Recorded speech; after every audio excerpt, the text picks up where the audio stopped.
Hi everyone, thanks for coming back and watching. So I am thinking about building this kit next. Okay, pretty unique one from Aoshima, but I am thinking about doing something different for it.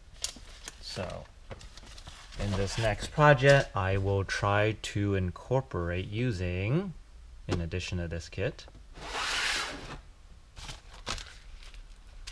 some clear styrene, also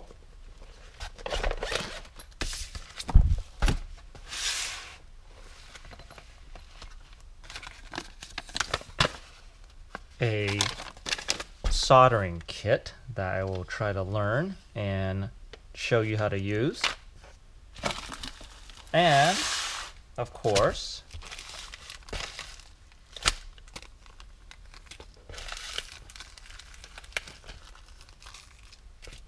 various LED lights. What do you think? Let me know in the comments.